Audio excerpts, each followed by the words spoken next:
Mateja Perpar iz Pravljičnega gozda. Srajca. To srajco bom imel čez 14 dni za večerjo, je rekel gospod pianist in s tem hotel povedati, da bo omenjeno škrlatno rdečo srajco z zlato obrobo oblekel za slovesno priložnost, namreč večerjo z veleposlanikom kraljevine Španije po svojem posebnem koncertu ognjevitih španskih melodij. Nadel si jo bo, ker je elegantna, udobna in narejena iz naravnega materiala, ki daje prijeten občutek na koži. To srajco bom imel čez 14 dni za večerjo, je izjavil tudi Molj, ki je prebival v omari z oblačili. Molj je imel enak priimek kot gospod pianist, ker se molji vselej pišejo tako kot lastniki omar, v katerih prebivajo. S tem je hotel povedati, da, točno to, kar je rekel, namreč, da jo bo imel za večerjo. Molji so precej neposredna bitja. Na obzorju spokoja se je torej začel kazati resen zaplet. Slavnostna srajca je bila obešena v omari na podstrešju skupaj z drugimi pomembnimi, manj pomembnimi ali celo nepomembnimi srajcami. Nekatere so bile nove in sijočih barv, drugim so manjkali gumbi, tretje so imele scufane ovratnike ali rokave, spet četrte so bile pretesne, ker je pianist v času svoje kariere nekoliko zrasel, če veste, kaj mislim. Ta slastna pa je bila v odličnem stanju, idealna mešanica bombaža in lanu, tako nežna na koži in pod zobmi. Ne da bi gospod pianist ali Molj vedela, se je začela divja bitka s časom. Kdo bo tisti, ki mu bo srajca prej služila? Nekaj časa je kazalo, da bo koncert, ki se je imel goditi na odprtem kamnitem notranjem dvorišču imenitne galerije, treba prestaviti na zgodnejši datum zaradi vremena. Molj tega ni vedel. Gospod pianist je bil zelo živčen in je vsak dan divje vadil, da so od betona žvenketale šipe in je imel ob koncu vadenja popolnoma razmršeno pričesko. Molj si je medtem mirno sestavljal jedilnik za naslednji teden. V ponedeljek 1. bo na krožniku volnena otroška rokavička, ki je že 2 leti počivala na dnu omare in je bila torej primerno uležana. Z njo se bo mastil 3 dni. V četrtek 4. si je odredil predah, saj zna volna otežiti želodec, če jo predolgo ješ, zato bo tisti dan malical skromno in naredil samo luknjico ali 2 v stare bombažne spodnjice. V soboto praznuje stara mati Moljavškova iz sosednje omare visok jubilej in ne bo jedel doma. Če jo dobro pozna, bo pirovanje trajalo vsaj 2 dni in se bodo napokali svile. Ko se vrne, sledi enodnevni premor, da trebuh ne bi preveč štrlel, ker bo drugače žena zavijala z očmi. Pianist je predzadnji dan med besnim vadenjem zaslišal cingljanje, ki se ni ujemalo z nobeno noto v skladbi. Izbuljil je ušesa in nekajkrat tipknil visoki gis, ker je mislil, da se je razglasil klavir. Ko je ugotovil, da se oglaša telefon, je z vzdihom zapustil 3. stavek sonate številka 14 v cis-molu in se oglasil. Ja? Kako ti gre? 2 dni pred koncertom nikoli ne vprašajte pianista, kako mu gre, ker vam bo rekel. Pa kaj si zmešan, da me to sprašuješ? Desna je še nekako, ampak v levi imam občutek, kot da okopavam krompir. Kaj mi je bilo treba tega koncerta? Samo javno sramoto si bom nakopal. Organizator je bil pianistov zelo dober prijatelj in ga je tudi visoko cenil, samo zabavalo ga je, kako pred nastopom vselej stoka, ker ga grabi trema. Daj, super boš kot vedno, ga je prijazno zavrnil. Poslušaj, vremenarji so se ušteli. Koncert smo vrnili na prvotni datum, tako da mirno lahko še malo vadiš. Bi bila pa večerja šele v torek naslednji teden. Je to mogoče ali si zaseden? O, lala, več časa za vadenje. Komu mar večerja? Ja, okej, kadarkoli. Super, je rekel organizirani prijatelj in škljocnil nazaj v tišino. Mol je imel zdaj odločilno prednost.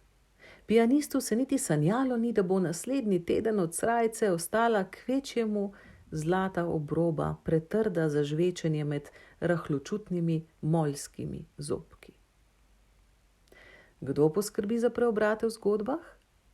Ženske, vselej ženske. Pianistova žena je prišla pobrisati prah s klavirskih nog, ker pride jutri na obisk njena sestra in mora biti vse nenormalno pospravljeno, da se bo sestra zasekirala, kakšno štalo ima pri sebi doma. Med plazanjem pod inštrumentom je vprašala pianistovo hlačnico. Se nisi pozabil na najino obletnico v torek? Hlačnica je za hip prenehala pritiskati na pedal, glasba je utihnila. Seveda ne, je neprepričljivo reklo od zgoraj. Bi ti bilo strašno zoprno, če bi bila takrat slavnostna pokoncertna večerja? Žene pianistov dopuščajo, da je na prvem mestu glasba. Od preostalih izgovorov dopuščajo zgolj vesoljni potop ali komo. Ker pa za prah se je znašla nad tipkami, zadišalo je po terpentinu. Bom poklical nazaj, je rekel pianist. Terpentin je šel drgnit police na hodnik, pianist je prstkal po telefonu. Lega, gre že kaj bolje, je zafrkantsko reklo na drugi strani.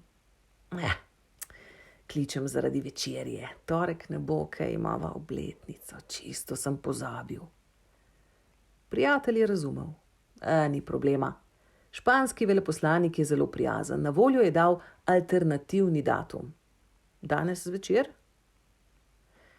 Videti je bilo, da je srajca rešena. A le za hip. Ne. Nemogoče. Glavo imam polno not, ne bi se znal pogovarjati. Do koncerta me pusti pri miru. Potem pa naslednjo sredo pianist se je strinjal. Po koncertu se živci sprostijo in želodček veselo prebavlja. Vem, držali ste pesti in navijali, da srajca preživi, ampak danes je pisateljica nekoliko žlehtkana in gre zgodba v drugo smer. Mol se je držal svojega urnika, v torek točno ob 7. uri zvečer. So bili njegovi zobki priostreni, v želodčku pa so kot morje ob burji veselo pljuskali prebavni sokovi. Gospod in gospa Moljeva, njunih 19 otrok in 25 sorodnikov je dosledno in prizadevno vzelo v obdelavo nežno tkanino, žvečkali so, momljali od užitka, goltali in podirali kupčke, dokler je bilo kaj jedi na voljo. Na koncu so se blaženo potrepljali po trebuščkih in si otrebili nitke iz zob. Nihče ni odšel iz omare nezadovoljen ali nepotešen. Adios, la srajca. Tudi pianist se je držal svojega urnika, uspešno in brez napake odigral koncert ter v sredo zvečer odprl omaro. Žal je bila škrlatna srajca bolj podobna škrlatni cunji za prah, pa še to za malo prahu, ker blaga ni bilo prav veliko. Pianist si je kuštral lase in izpuščal turobne zvoke. Žena je katastrofo samo ošinila s poznavalskim očesom in pripomnila, da je sploh ne čudi, kaj se je zgodilo, ker mu že leto dni govori, naj gre kupit naftalin za odganjanje zalege, on pa to vedno pozabi. Ampak zdaj je, kar je, naj vzame tisto novo modro, ki sta jo kupila v Italiji. In tako je tudi bilo. Večerja s španskim veleposlanikom je bila odlična. Mize so se šibile od slastnega zreskovja, raznih pomak, ovčjega sira, sadja in sladic. Ko sta se pianist in žena v poznih urah primajala domov, jo je v veži razneženo objel. Je rekel, da je najboljša ženska na svetu, ker ga razume in prenaša, ter da jo v dnevni sobi čaka darilo. Presenečena in polaskana je vstopila v sobo. Čez zofo je bil pregrnjen čudovit krznen plašč. Dragi moj, kako si prijazen in pozoren, je ljubeznivo rekla žena in se v mislih odločila, da ga bo kdaj drugič okarala, ker se je pozabil preobuti v copate. Točno takšnega sem si želela. Vem, ljuba moja, vem, je rekel in jo stisnil k sebi. Odpravila sta se k počitku. Naslednji dan je gospa pianistova dragoceno novo pridobitev slavnostno obesila v svojo najbolj prostorno omaro. Čudovit je videti, je zavzdihnila sama pri sebi. Mislim, da mi bo velikokrat v veselje, ko napoči zima. In skoraj natančno to je rekla tudi gospa Moljeva, ko je naslednji dan priletela mimo.